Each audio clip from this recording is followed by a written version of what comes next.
बेटा यहाँ तक हमने पढ़ा कि जितने भी उसके हामिद के फ्रेंड्स थे तो उनके पास पैसे थे, वो कभी कभी कुछ ले रहे थे, कभी कुछ ले रहे थे, लेकिन हामिद के पास पैसे नहीं थे। तो हामिद ने क्या कहा कि मैं अपनी दादी माँ के लिए चामटा खरीद लेता हूँ जिसके साथ उसके हाथ नहीं जलेंगे।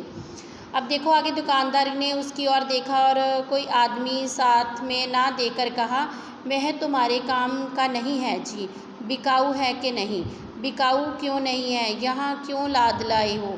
तो बताते क्यों नहीं कि पैसे का है? 6 पैसे लगेंगे। हामिद का दिल बैठ गया। ठीक ठाक बताओ, ठीक ठाक 5 पैसे लगेंगे। लेना हो तो लो, नहीं तो चलते बनो। हामिद का कलेजा मजबूत करके वहाँ 3 पैसे लोगे जे कहता हुआ वे आगे बढ़ गया और दुकानदार की ना सुने। लेकिन दुकानदार ने गुड़कियाँ नहीं दी, बुलाकर चिमटा दे दिया। हामिद ने उसे इस तरह कंधे पर रखा मानो बंदूक हो और शान से अकड़ता हुआ साथियों के पास आया। जरा सुनो सबके सब क्या क्या आलोचनाएँ करते हैं। मोहसिन ने हंस करके, ये चिमटा क्यों लाए हो पगले, इसे क्या करोगे? हामिद ने चिमटे को ज़मीन पर पटक कर कहा, जरा अपनी मिश्ती ज़मीन पर गिरा दे, सारी पसलियाँ चूर चूर हो जाएंगी। महमूद बोला, ये तो चिमटा कोई खिलौना है। हामिद, खिलौना क्यों नहीं है, अभी कंधे पर रख के बंदूक हो गई, हाथ में लिया तो फ़कीर का चिमटा हो गया। चाहो तो इससे मजीरों के काम ले सकते हो। एक चिमटा यमा तो तुम लोगों के सारे खिलौनों की जान निकल जाएगा।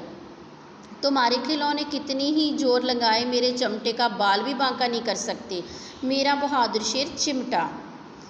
चिमटे ने सभी को मोहित कर लिया, लेकिन अब पैसे किसके पास धरे हैं?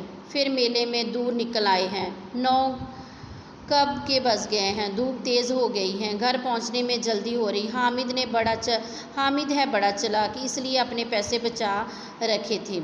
अब बालकों को 2 दल हो गया था।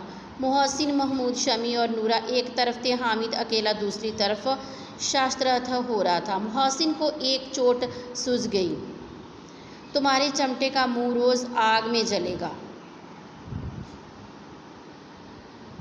उसने समझा था कि हामिद लाजवाब हो जाएगा, लेकिन ये बात ना हुई। हामिद ने तुरंत जवाब दिया, आग में बहादुर ही कूदते हैं जनाब, तुम्हारे ये वकील, सिपाही और मिश्ती घर में घुस जाएंगे। आग में कूदना वह काम है जो इस रुस्त में हिंद ही कर सकता है। बेटा देखो उसका जवाब कितना सुंदर था। हामिद का जवाब, हामिद ने कैसे उनको अपनी बातों में उल्टा लिया। हामिद ने मैदान मार लिया, उसका चिमटा रुस्त में हिंद है। अब इसमें मोहसिन, मोहम्मद, नूरी और शमी किसी को भी आपत्ति नहीं हो सकती। विजेता को हराने वालों को जूर सत्कार मिलना स्वाभाविक है। वह हामिद को भी मिला और उन्हें 3-3, 4-4 पैसे खर्च किए और कोई काम की चीज़ नहीं ले सके। हामिद ने 3 पैसे से रंग जमा लिया।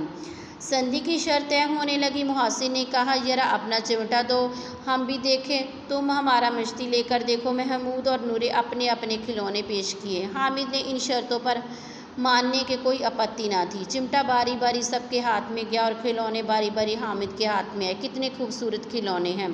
11 बज के सारे गाँव में हलचल मच गई। मेले वाले आ गया। अमीना हामिद की आवाज़ सुनते ही दौड़ी और गोद में उठाकर प्यार करने लगी। सहसा उसके हाथ में चिमटा देखकर वह चौंकी। ये चिमटा कहाँ से लाए? मैंने मोल लिया है कि पैसे का, 3 पैसे का। अमीना ने छाती पीट ली। ये कैसा बेसमझ लड़का है, दोपहर हुआ और कुछ खाया पिया नहीं लाया। चिमटा, सारे मेले में तुझे कोई चीज़ नहीं मिली, ये लोहे का चिमटा उठा लाया। हामिद ने अपराधी भाव से कहा, तुम्हारी उंगलियां तवे में जल जाती, इसलिए मैंने ये चिमटा लिया। बुढ़िया क्रोध से तुरंत स्नेह में बदल गई। ये मुख स्नेह था, खूब ठोस रस और स्वाद में भरा हुआ था। बच्चे में कितना त्याग, कितना सद्भाव और कितना विवेक था। दूसरों की खिलौने लेते हुए, मिठाई खाते देखकर इनका मन कितना ललचाया होगा। इतना जब्त इससे हुआ कैसे? वहाँ भी अपनी बुढ़िया दादी की याद बनी रही। अमीना का मन गदगद हो गया। और अब एक विचित्र बात थी कि हामिद इस चिमटे से भी विचित्र था। बच्चे हामिद ने बूढ़े हामिद का पार्ट खेला है। बुढ़िया अमीना बालिग अमीना बन गई। वह रोने लगी, दामन फैलाकर हामिद को दुआएं देती हुई कि आंसू की बड़ी बड़ी बूंदें गिरती गई। हामिद इसका रहस्य क्या समझता। ये था बच्चों आपका ईद का, जिसमें वो ईद में गए, देख कितने खिलौने मेले में था, लेकिन एक गरीबी था जिसके पास पैसे नहीं था, वो सब चीज़ें नहीं खरीद सकता था। तो उसने क्या किया, वो अपनी दादी के लिए एक चिमटा लेकर आया कि उसका हाथ रोटी सेकते समय जले ना।